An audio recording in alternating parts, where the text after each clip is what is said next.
Glow in the dark, an introduction to this amazing medium that I use here to make these paintings glow all on their own.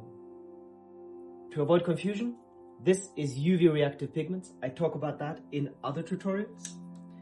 That is not to be confused with these kinds of pigments here that glow all on their own. That's what that means. It glows in the dark on its own. It's luminescent pigment. Now you may find these in other forms too. You may find these in little acrylic bottles that you can use. Those are going to be the same kind of pigments that I have here. So everything I say here goes for those as well. It's just that what I am going to be teaching you here is these pigments here that glow on their own and that come in little wine powders. And that's why I'm saying that it's a pigment. So what is it? How do we use it? And so on.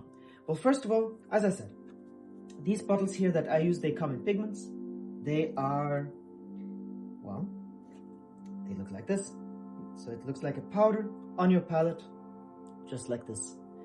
It seems like that might be in some ways easy to use, or maybe if you've never painted with pigments before, what do we do with this? How do we turn that into paint? Can I just put water on it? Can I just put turpentine on it if I use oil? No and no. If you have a pigment, you need a binder. What that means is that if I were to just use water here, and I would put that on my canvas, the water would evaporate, turpentine too, and then the powder would just sprinkle down. You could just breathe it off. So we need something to mix it with that goes, first of all, that makes a paste and you can actually paint with it. And then when it's on your canvas, it needs to harden so that it stays there. Which means that with oil, which is what I'm going to show you here mainly, is we need a binder like linseed oil. That's what usually is in your little normal kind of painting tubes. That's going to be a pigment and a linseed oil. The only difference here is that this pigment glows on its own.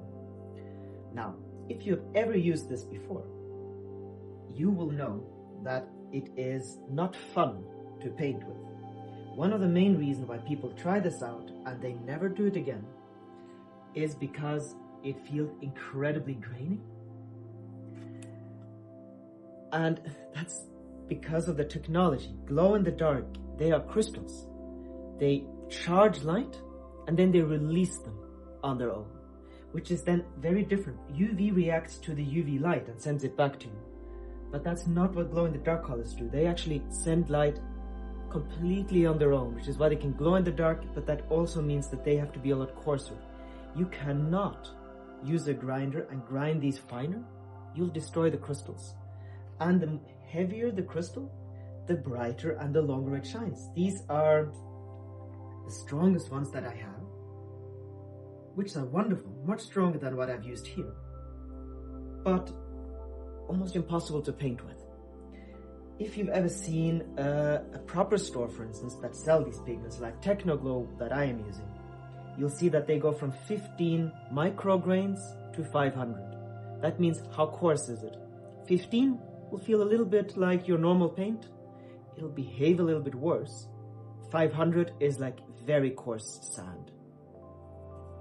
This is also the reason why when we use it, we need to sometimes use a lot more than linseed oil. Linseed oil or an acrylic binder that you can get. If you're an acrylic painter, you can paint with exactly the same colors that I use here. I have some linseed oil here. And I could put just the linseed oil together with it.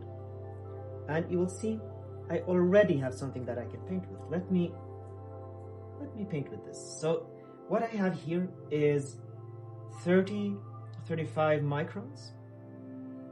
And that works, actually this is even 15, I believe. That means it's very fine and you can actually paint lines with it. Now, what do I have in my hand? I probably should explain. When you paint with glow in the dark, you need to charge it so that you can actually see the light. Because, as I said, they charge during the day with light and then they release it at night. But they aren't terribly efficient at charging. They are very efficient at charging under UV light. This is a UV flashlight, 365 nanometers. Is that the right term, 365 something wavelength.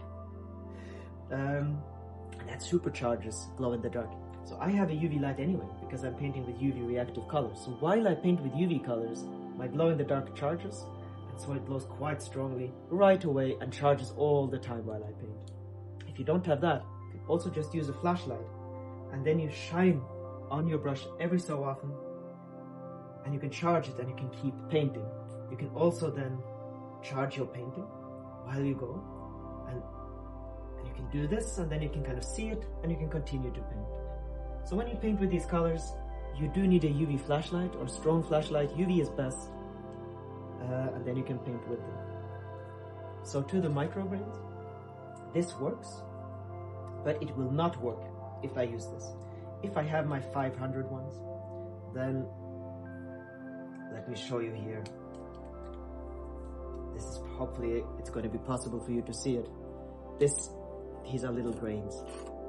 If I use linseed oil on this one, you won't actually hold them very well. You can hardly paint with them and they'll just fall off your canvas.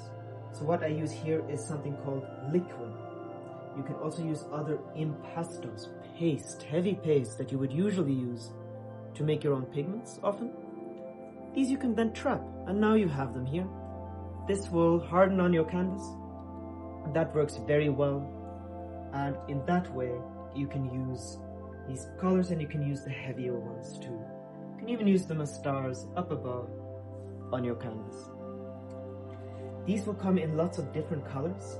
The main thing to know about them is that green is the strongest, then you have your aqua, you have your blue, you can have some yellows, purples, and then the weakest ones. Weak, I mean they won't glow that strongly and they'll fade fast. Orange and red. Very, very, very, well, they go away in 10 minutes. You can use it for effect. It can look lovely. I believe I have some oranges here. These will go away quite fast, and red will go away even much, much faster than that. I have to search for it here. I do have this here. It's a beautiful red, but even now it starts to fade. In 10 minutes you'll hardly see it. So that's something to be aware of. It's also the most light, unstable in UV light. Ironically enough, keep these colors away from UV light. Some of the greens are fine. They are made so that, especially the heavy ones, that they can even handle some sunlight. But strong UVB and UVC, which is the stronger UV rays, degrade them fast. They'll degrade any color. Always keep oil paintings and so on away from those, from direct sunlight. These are even more unstable. UV colors are as well. So you want just a UV light on them. That's UVA, which is also not as bad for your eyes. And that's what you can use to charge these and so on. But keep it away from sunlight. That's one of the worst things. These effect paints, all of them, are less stable than your normal colors. You have to be careful with them. And I also use a UV varnish on top of it. But that's a little bit just of an introduction. There are strange ways that these can behave. If you blend them all together, all colors, you get white, for instance, because they give off light instead of just reflecting it.